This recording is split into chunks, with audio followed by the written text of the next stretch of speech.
Let us all stand and sing the entrance hymn.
In the name of the Father, and of the Son, and of the Holy Spirit, Amen. the grace and peace of God our Father and the Lord Jesus Christ, in the communion of the Holy Spirit be with you all.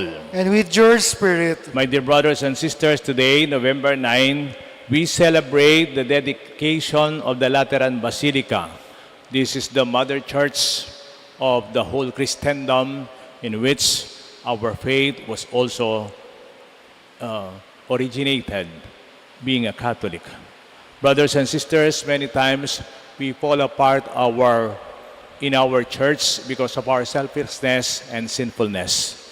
And so, that we may become worthy to receive the graces in this Eucharist, let us first call to mind our sins and ask the Lord for His pardon and mercy. I confess to Almighty God and to you, my brothers and sisters, that I have greatly sinned in my thoughts, in my words, in what I have done, and in what I failed to do, through my fault, through my most grievous fault. Therefore I ask Blessed Mary, ever Virgin, all the angels and saints, and you, my brothers and sisters, to pray for me to the Lord our God. May Almighty God have mercy on us, forgive us our sins, and bring us to everlasting life. Amen.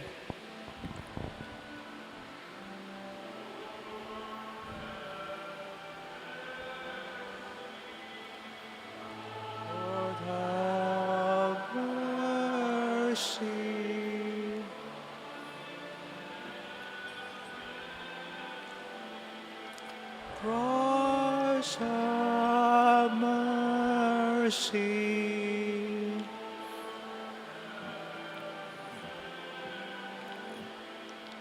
Lord, have mercy.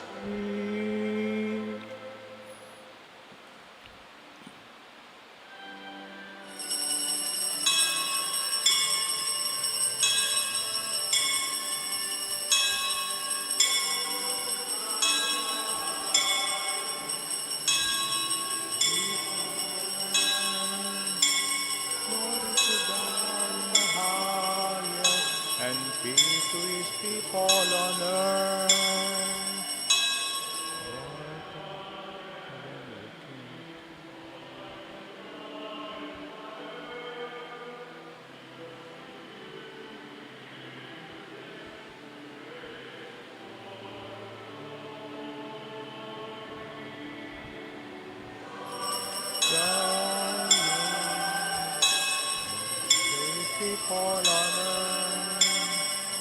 Glory to God in the highest, and peace to his people on earth.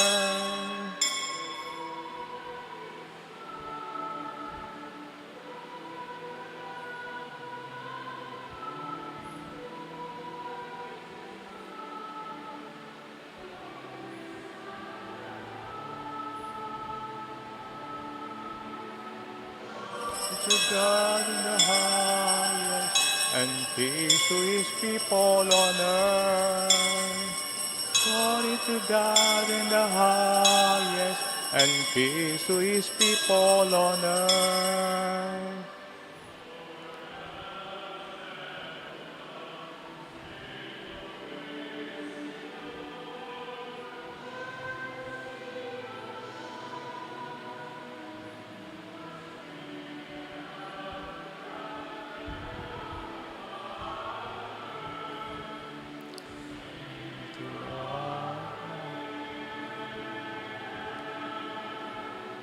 Glory to God in the highest, and peace to his people on earth. Glory to God in the highest, and peace to his people on earth.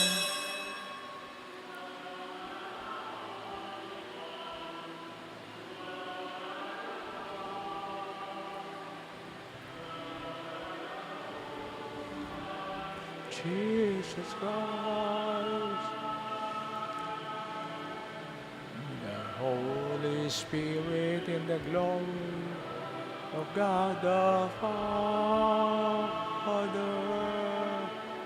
Glory to God in the highest, and peace to his people on earth.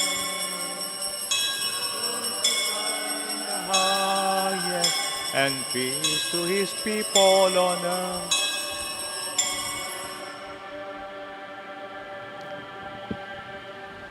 Let us pray.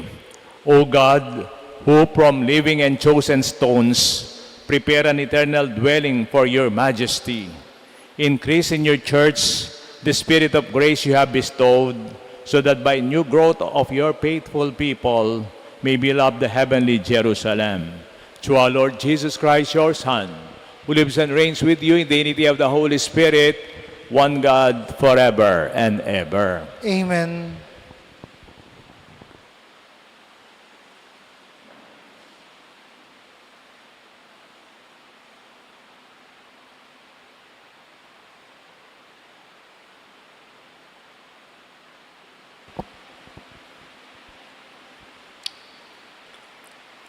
A reading from the book of the prophet Ezekiel.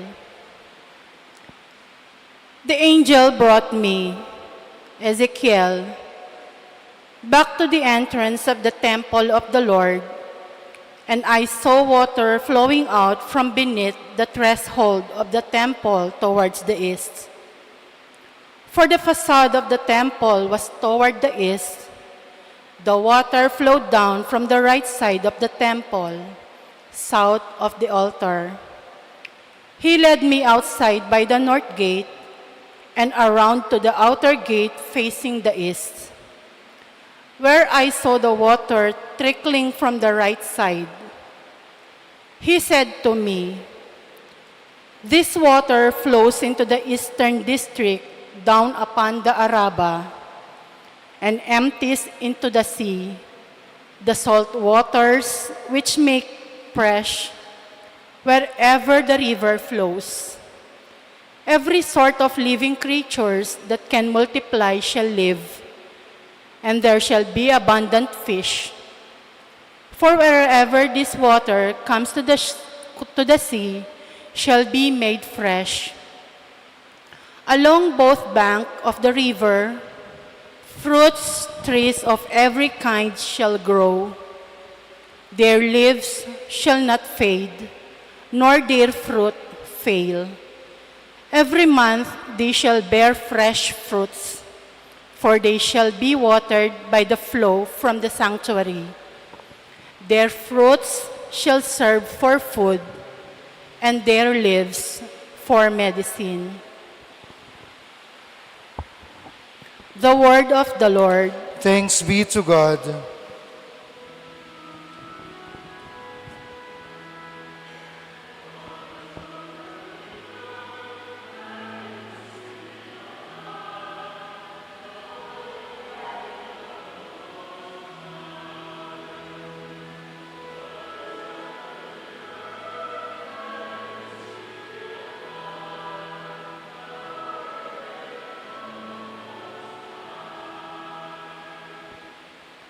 God is our refuge and our strength, an ever-present help in distress. Therefore, we fear not, though the earth be shaken and mountains plunge into the depths of the sea.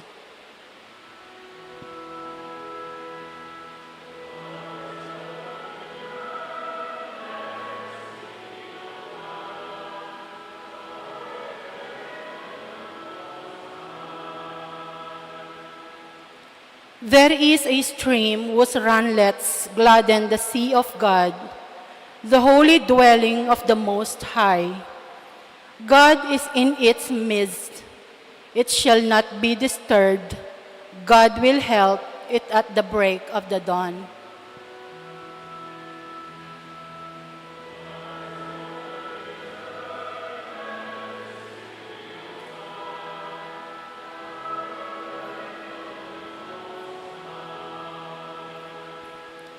The Lord of the hosts is with us, our stronghold in the gods of Jacob. Come, behold the deeds of the Lord, and astounding things he has wrought on earth.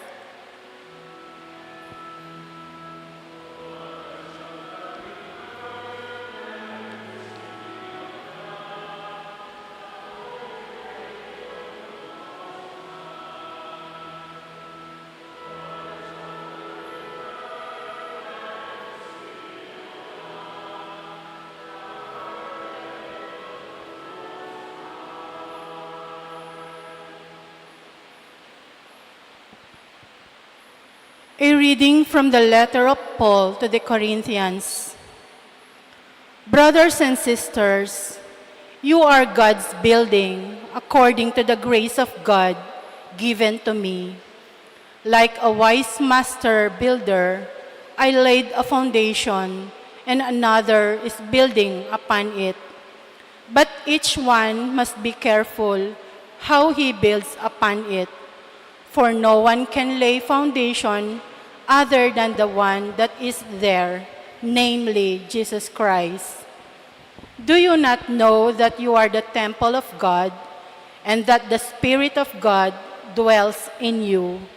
If anyone destroys God's temple, God will destroy the person. To the temple of God, which you are, is holy. The word of God. Thanks be to God.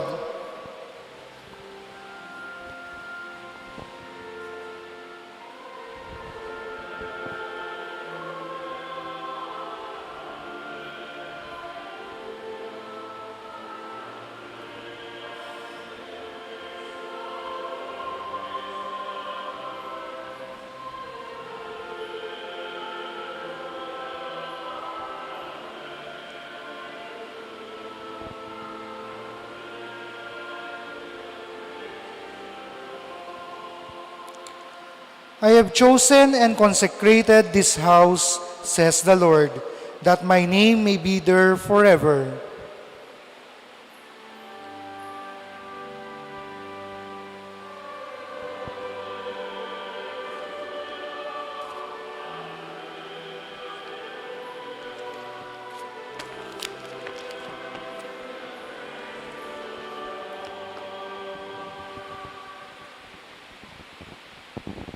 The Lord be with you.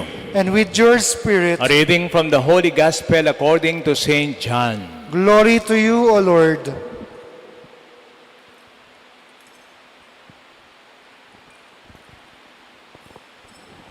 As the Jewish Passover was near, Jesus went up to Jerusalem.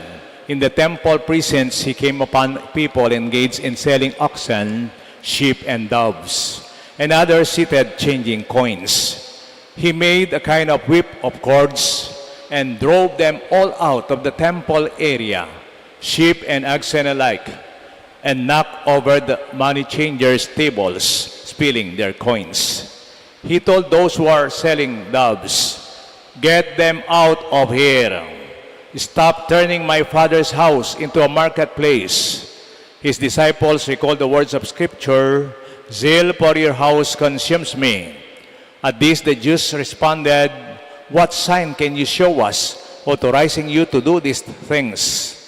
Jesus said, "Destroy this temple, and in 3 days I will raise it up." They retorted, "This temple took 46 years to build, and you are going to raise it up only in 3 days? Actually, he was talking about the temple of his body. Only after Jesus had been raised from the dead did his disciples recall that he had said this and come to believe the Scripture and the word he had spoken. My dear brothers and sisters, the Gospel of the Lord. Praise to you, Lord Jesus Christ. Isang maulan at mabagyong hapon ngayong linggong ito, November 9, Feast of the Dedication of St. John Lateran. Nakakapagtaka, ang piyesta po natin ngayon ay hindi piyesta ng isang santo, ng kanyang kapanganakan o ng kanyang kamatayan. At ganito rin, hindi rin piyesta ng isang misteryo ng ating pananampalataya o kaya ng event of Christ's salvific acts, kundi ang pinagdiriwang natin ngayon ay isang simbahan. The child celebrates that a saint or mystery, the dedication of the Lateran Basilica in Rome, the Cathedral Church of the Pope, the Bishop of Rome. Nakakapagtaka, at first glance, this might seem odd. Why celebrate the dedication of a church so far away? Ang layo ng Roma, especially when most of us had never seen it. But this feast is about much more than bricks, than cement, than adobe or any edifice. The Lateran Basilica, called the mother and the head of all churches of the city and of the world, is a sign of unity with the Church of Rome and with the successor of St. Peter. Inaala-ala natin ang ating pinagmulan ng ating pananampalataya. Remember in our church history, at first, nung nandyan pa ang Panginoong Jesucristo at nang nabuhay siyang muli, ang Catholicism at ang Christendom, isang bawal pa na pananampalataya o religion. Parang pagan sila, baligtad, ano? Yung mga Katoliko, they are holding masses in catacombs. Alam yung catacombs? Ito yung mga libingan ng mga santo sa ilalim ng lupa o kaya sa malalayong lugar. Doon sila nagmimisa. Pag nakita silang magmisa, papatayin sila. Ganon ang sitwasyon. It was only, remember, every May we celebrate Maytime Festival through our devotion or our tradition of the Santa Cruzan. Remember Santa Elena? Siya ang nakadiscover sa original cross. Ang anak ni Santa Elena si Constantine. Bata pa si Constantino noon. Nang lumaki siya, naging emperor si Constantino at siya ay nabinyagang Katoliko at ganoon din, naging official state religion yung Catholicism by the Edict of Milan 313. But remember, matagal pang panahon nung ang pamilyang Laterano, yung Lateran is apelyido ng mga ni Constantine. Ano po? I-dedicate yung simbahan, parang dinonate yung kanilang mansyon, yung kanilang palasyo, ginawang simbahan, and the seat of the Bishop of Rome. November 9, 324. Ang tagal na yan, but we have data. Ano po? Tayong mga Katoliko, eksakto yung mga petsang yan. November 9, 324 AD. Yung Lateran Basilica, the mother of all churches, was dedicated and consecrated. Ngayon, anong ibig sabihin natin? Anong ibig sabihin ito? For our reflection, tayo pong lahat ay may pinahalagaan sa ating buhay. Yan ay nakikita sa ating mga values, yung mga kostumbre, yung ginagawa natin, pati ng ating pananampalataya. Kapag yan ay kapag yan ay parang dinesecrate, nagagalit tayo. Halimbawa, kayong mga magulang, kapag sinaktan ng iyong anak, kahit na may mali pang inyong anak, siyempre nagagalit kayo at kung minsan pinapanigan pa natin ang ating anak. Ano po? At ang halimbawa, yung asawa mo, ininsulto. Siyempre, pagdepensa mo yan. At lalo na yung ating mga magulang, yung ating nanay, tatay, lalo kung patay na sila, tapos pinag-usapan pa sila, lalo kung hindi maganda yung pinag-usapan, ay makikipag-away ka. Huwag niyong isama ang aking nanay sa usaping ito. Ay, napakatindi. Ano po? Ikaw, halimbawa, tayo sa social media, parang nagiging masama ka dyan, ay mituran kamay na, ngara. O kaya, we have our soft spot or sore points. Yung pinahahalagaan natin kasi, which is our source of strength, nagiging kahinaan pag ito ay sinisira ng iba. In our gospel, we have in John chapter 2, the cleansing of the temple. Isang pinahalagaan ng ating Panginoong Jesucristo ang templo. Doon siya nananalangin. Remember the Gospel of John, Jesus is always in the temple. Nananalangin siya diyan. Pero nung nagpunta siya, paano siya makapanalangin? Ang templo ay ginawang palengke. May mga nagtitinda ng baka, ng mga sheep, kambing, kalapati, at saka mga turtle doves. May mga money changers. Anong ginawa ni Jesus? Kumuha siya ng lubid, tapos pinalabas niya yung mga baka. Giniba o isinambulat niya yung mga pera ng mga nagtitinda at saka yung mga money changers. Tanong niyo siguro, sabi ni Jesus, bakit ginawa niyong palengke ang tahanan ng aking ama? Ito ang pagpapahalaga ng ating Panginoong Jesus. Kapag sinira nga, sabi ko, ay siyempre magagalit ka. This is what we call righteous indignation. Galit ka sa mga masasamang ginagawa ng iba na iyong pinapahalagaan mo naman. At sa sitwasyong ito, matanong nyo siguro, ba't may baka, ba't may kambing, ba't may tupa? Ay, yan ay mga offer, yung ino-offer nila. Ang hirap pa, lahat ay nag-o-offer. May discrimination yan. Yung status ninyo makikita sa mga offerings ninyo. Kapag ikaw ay mayaman, baka ang yung iaalay. Ne? Potang big time ka mo, o ito, baka yung kekang i-offer. Pota namang middle class ka, tupa. Kaya kabud tupa. Unblemished lamb. Yan ang inaalay. Unblemished lamb. O kaya kambing. O kaya kalapati.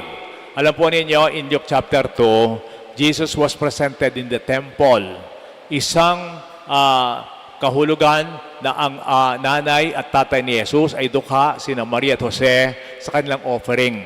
Ano ang offering ni na Joseph nung inialay siya sa templo? Turtle doves. Bati-batu. Ngaran Ding bati-batu, ela po sa salwan din. Librila mo. Uling gana dapat mag-offer kayo. Ngaran bata sa pare. Di bibiyada na lang mo, giveaways na lang mo, ratang turtle doves sa rin, bata mag-offer, gana. Ikongan mag-offer kayo. Nyapin, mayakit mo naman yung discrimination. O tating money changers, because they are under the Roman Empire, ibang kanilang pera yung mga Diyos. Kailangan ipapalit muna sa mga money changers, parang dollar, peso at dollar. Siyempre, may daya din yan. Meron ding pandaraya at corruption. Kaya, ginawang palengke ang templo. Galit na galit ang ating Panginoong Jesucristo. Ito ang kanyang ginawa. Nilinis niya ang templo. Siguro para sa atin din, ang templo ay ang lugar ng ating pagkakaisa sa Diyos. The temple is the house. This will be a place of encounter. Tingnan ninyo sa simbahan. Doon tayo nakikipag-ugnayan sa Diyos at sa bawat isa't isa ng kanyang mga alagad. At siyempre, nakita natin, dito natin nararanasan yung halimbawa, kaginhawaan o kaya kapainawan. For those who are weary, we find rest. Ding malilagalig, manakit lang kapainawan. The sinner will find mercy. Ding makasalanan, tanggap lang pakalulo. And the lonely will find community. Yung readings natin, yung tatlong readings natin, they are all about the temple. In the first reading, mind you, may napansin ako dito sa ating shrine, dito sa Cabetican. The temple is noted not for the building, but from the two springs that flow, one on the Ketangaslagan, where the sun rises, at itang metong Ketangalbugan. Dalawang spring yan. Yung isa, nagbibigay ng ginhawa para sa kanilang paglilinis. Yung pangalawa, nagbibigay ng ginhawa din para sa kanilang pagkain at kanilang inumin kapag sila nauuhaw. That's not literal. Of course, they're symbolical, but there are two waters. Kaya ang responsible sa natin, napakaganda, the waters, they are being gladdened. Alam po ninyo, nakita ko na yung ordo natin, this coming Easter season, wala tayong baptismal font, pero dahil wala tayong binyag dito, wala din tayong kasal dito, ano? Yung other sacraments, wala tayo. Pero dito natin nakikita yung strength. Infants who are being baptized will be given into new life. Yung ating shrine, meron din siyang dalawang sibol, literally. Kakakitiya po itang sibol kaya tatkay pasalese kepane, mo makayang malinis. Atin mo namang sibol ka rin. Adwaya sibol yung shrine na ini, ekbano kan manibatan ng danom. Yapin ka nga po Lourdes siguro, ne? Yapin ka Easter time next year, muntata ka rin.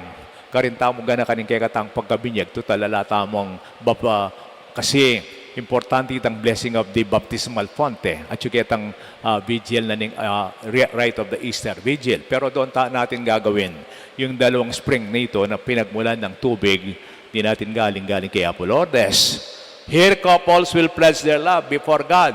Kahit wala tayong kasal, binebless ko po yung mga nag-a-anniversary sa inyo, makita ang inyong pagmamahal sa isa't isa. Wala din tayong misa ng patay dito. The dead will be commended to God's mercy.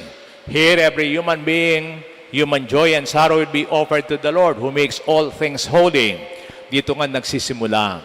Isa pang sharing, alam po ninyo, ako'y nag-high school sa PSU, Pampanga State University. DABSU ang tawag namin noon. Every Friday, dahil kaming mga taga-Betis, hindi naman wala kaming pamasahe. Pag Friday, dahil last day na ng klase sa isang linggo, maglalakad kami papunta sa aming mga bahay, pauwi. Dahil ako'y taga San Miguel, dadaan ako dito, ako'y nag-aanyaya sa mga kaklase ko na dumaan muna dito sa shrine, yung pangmatandang simbahan noon. Nagdarasal doon at nakita ko ito na napakaganda, parang nabibigyan kaming kapayapaan at the same time, guidance from the Lord to continue our studies. Tapos natataon pa naman, kuminsan first Friday, may nag-Hora Santa. Mag-attend kami ng Hora Santa kahit kami mga high school students. Dito ang kaklas ko may iniplo. Nananutakan yan, ating talakad, ating luklok, ating siklod, mga ganyan. Pero doon ko nakita, ang ating simbahang ito ay ang simula din ng ating mission, simula din ng ating bukasyon. This church, my dear brothers and sisters, this house will remind us about our mission. The consecration of a church is not the end of a building project, but it is the beginning of a mission.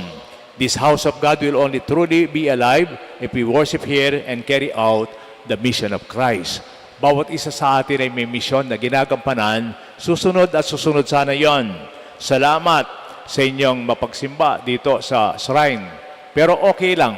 Yung iba, they are very dedicated to San Guillermo. Okay lang yan. Kaming taga-Betis sa aming simbahan sa Pisamban, Betis. When I was in Lourdes, bago ako ma-assign dito, minsan nag-house visit ako.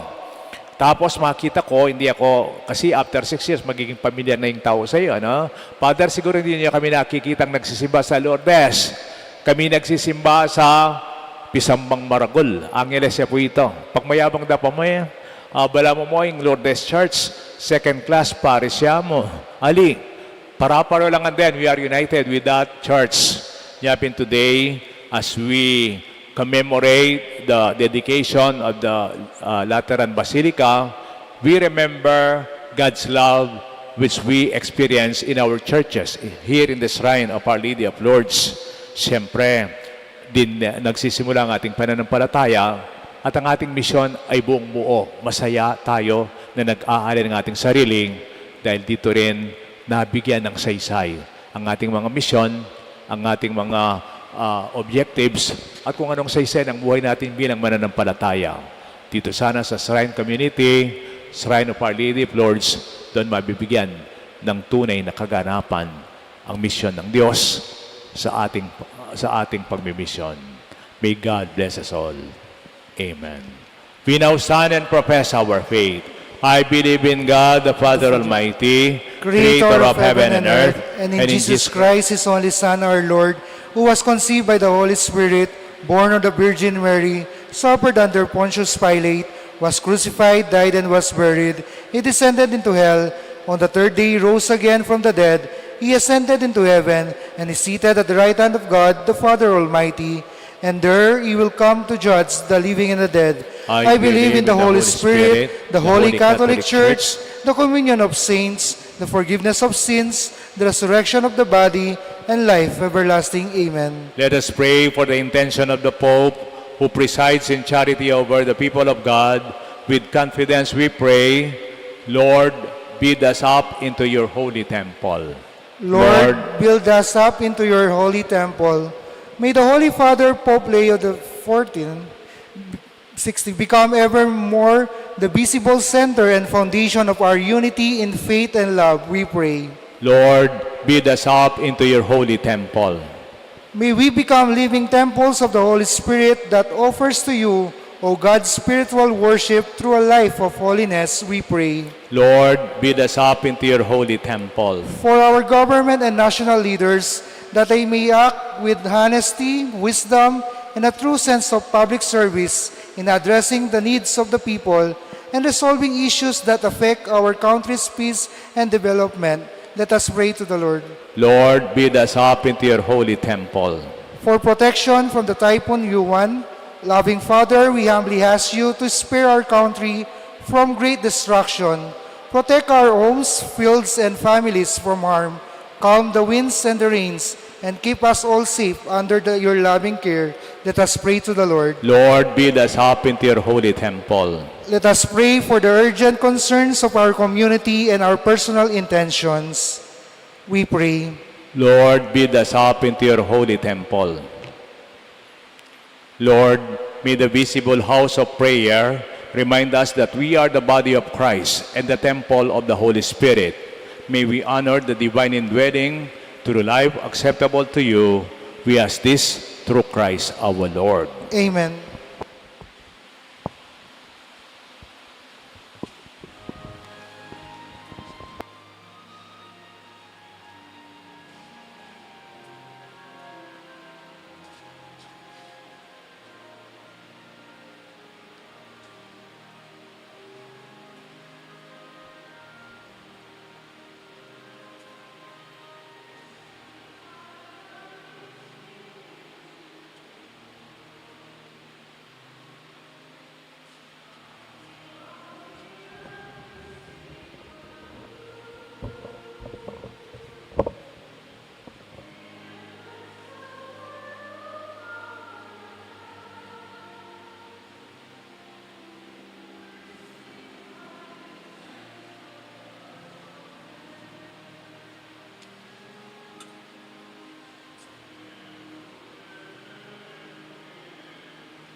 Pray, brethren, that our sacrifice may be acceptable to God, the Almighty Father. May the Lord accept the sacrifice at your hands for the praise and glory of his name, for our good and the good of his holy church. Accept, we pray, O Lord, the offering made here, and grant that by it those who seek your favor may receive in this place the power of the sacraments and the answer to their prayers through Christ our Lord. Amen. The Lord be with you. And with your spirit, Lift up your hearts. we lift them up to the Lord. Let us give thanks to the Lord our God. It is right and just. It is truly right and just, our duty and our salvation, always and everywhere to give you thanks, Lord, Holy Father, Almighty and eternal God. For in your benevolence you are pleased to dwell in this house of prayer, in order to perfect us as the temple of the Holy Spirit, supported by the perpetual help of your grace, and resplendent with the glory of life acceptable to you.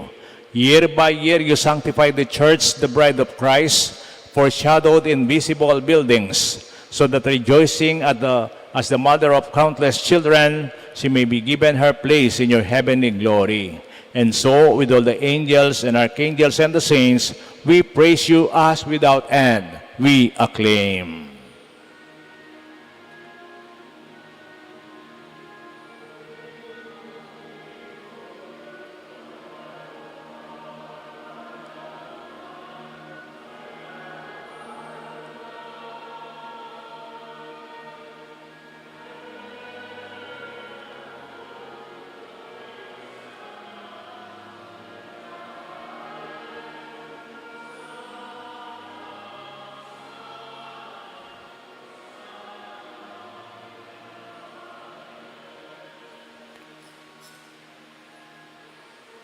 Blessed, blessed, blessed is he who comes in the name, who comes in the Lord's own name. Hosanna, Hosanna, Hosanna in the highest. Hosanna, Hosanna, Hosanna.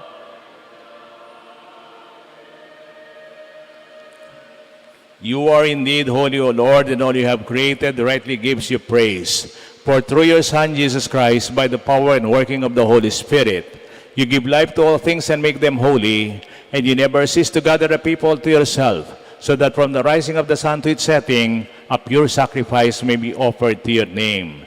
Therefore, O Lord, we humbly implore you, by the same Spirit, graciously make holy these gifts we have brought to you for consecration, that they may become for us the body and blood of our Lord Jesus Christ, at whose command we celebrate these mysteries.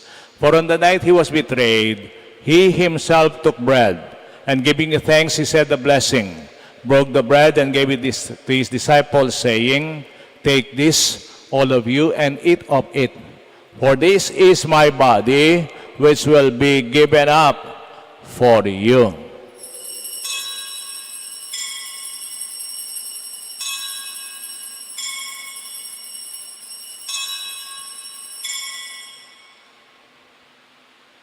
When supper was ended, he took the chalice. Again, he gave you thanks and praise. Gave the chalice to his disciples, saying, "Take this, all of you, and drink from it. For this is the chalice of my blood, the blood of the new and everlasting covenant. It will be poured out for you and for the many, for the forgiveness of sins. Do this in memory of me."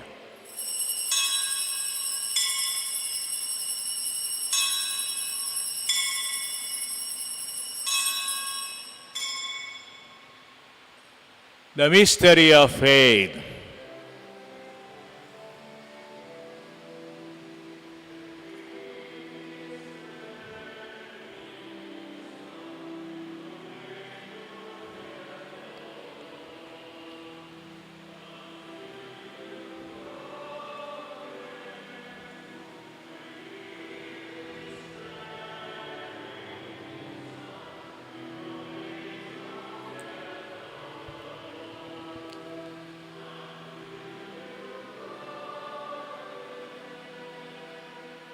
Therefore, O Lord, as we celebrate the memorial of the saving passion of your Son, his wondrous resurrection, and ascension into heaven.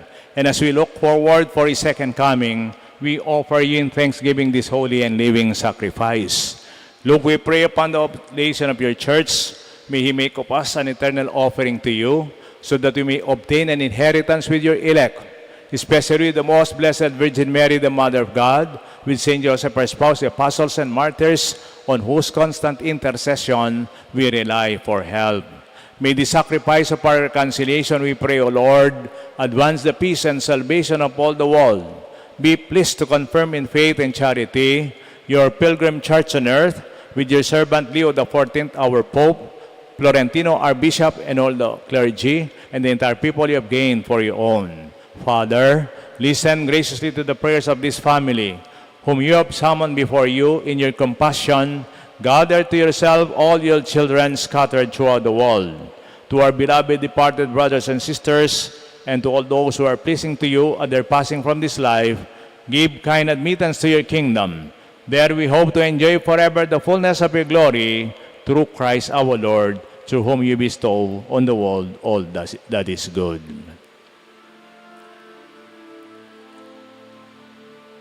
Sa pamamagitan ni Kristo, kasama niya at sa Kanya, ang lahat ng parangal at papuri ay sa iyo, Diyos Amang makapangyarihan, kasama ng Espiritu Santo, magpasawalang hanggan.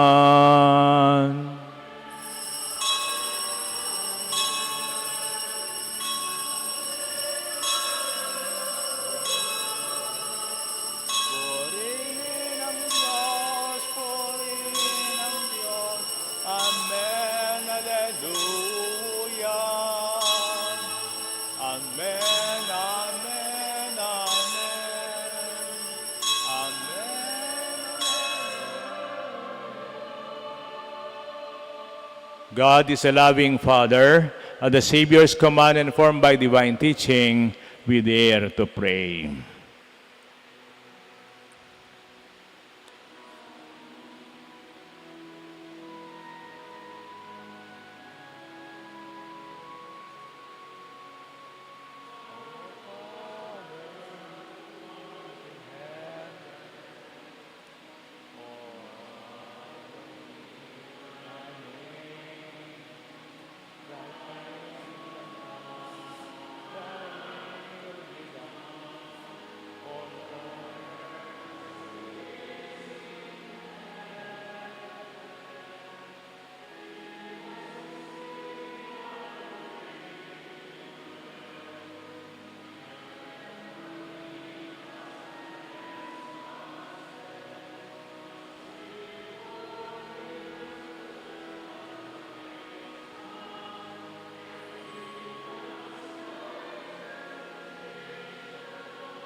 Deliver us, Lord, we pray, from every evil.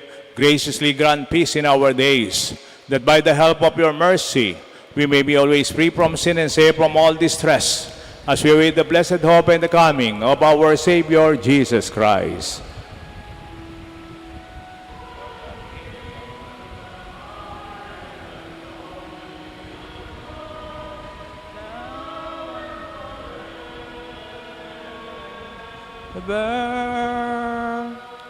Lord Jesus Christ, who said to your apostles, "Peace I leave you, my peace I give you," look not on our sins, but on the faith of your church, and grant us the peace and unity of your kingdom, where you live and reign forever and ever. Amen. The peace of the Lord be always with you. And with your spirit. Let us now offer each other the sign of peace.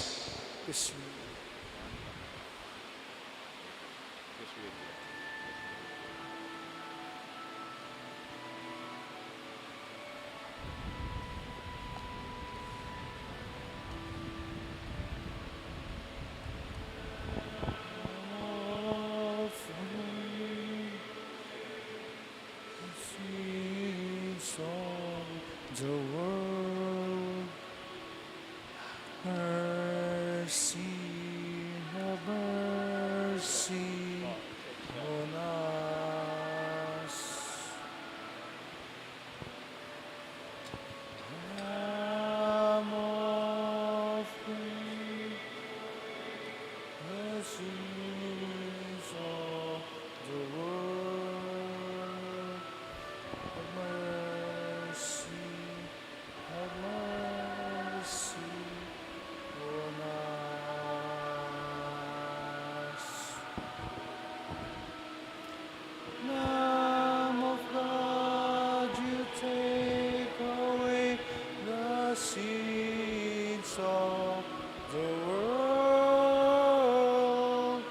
Grant us, grant us, grant us peace.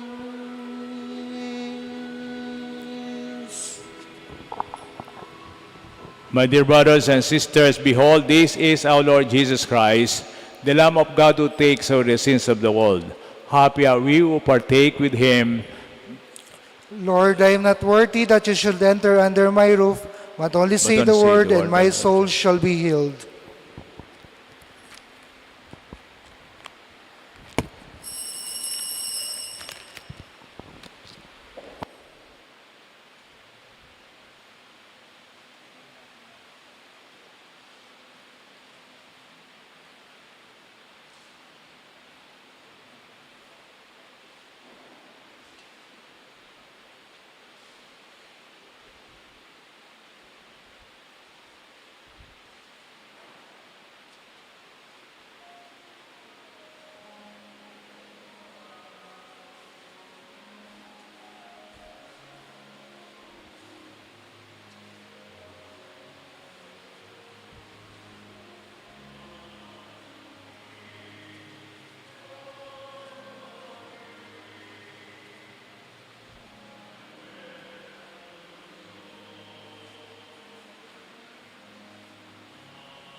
Please stand for the prayer after communion. Let us pray. O God, who chose to foreshadow for us the heavenly Jerusalem through the sign of your church on earth, grant, we pray, that by partaking of this sacrament, we may be made the temple of your grace and may enter the dwelling place of your glory through Christ our Lord. Amen. This day, November 9, we also end up our novena to our beloved departed brothers and sisters as we pray for them. O Diyos, sa igpaming lugod mo, miraras karing mabiyempon may nga mate, pasalamatan da ka king marulbong lugod, ampon pakalulo. Sineseming pamilya mo kaniting lugod mo, at iting lugod mong alang kamatayan yung buklod mi, lalong-lalo karing kapat mi, ang nabi, panalangin mi, at dining lagyo, kebit mi kaniting tumba, pati naretang alang makaga na karela. Pasalamatan da ka, para karing sablang miyang nabi, ming pipumpunan, pengari, kamag-anak at sablang dinapat mayap ke kami. Tanggapan mo no sana, iting panalangin, king kapamilatan ng Kristong Ginoo. Amen. Lord, have mercy. Lord, have mercy. Christ, have mercy. Christ, have mercy. Lord, have mercy. Lord, have mercy. Our Father, Who art in heaven, holy be your name, your kingdom come, your will be done on earth as it is in heaven. Give us this day our daily bread, and forgive us our sins, as we forgive those who sin against us. Do not bring us to the test, but deliver us from evil. Amen. Hail Mary, full of grace, the Lord is with you. Blessed are you among women, and blessed is the fruit of thy womb, Jesus. Holy Mary, Mother of God, pray for us sinners, now and at the hour of our death. Amen. glory be to the Father, and to the Son, and to the Holy Spirit, as was the beginnings, now and ever shall be, world without end. Amen. Eternal rest grant unto them, O Lord. And let the perpetual light shine upon them. May they rest in peace. Amen. Salamat po yung pong nag-aalay sa inyo sa ating mga yumao. Yung proceeds po niyan ay may dadagdag sa ating sound system project ng ating shrine. Salamat po. The Lord be with you. And with your spirit. And may the Almighty God bless you, the Father, the Son, and the Holy Spirit. Amen. Our Mass is ended.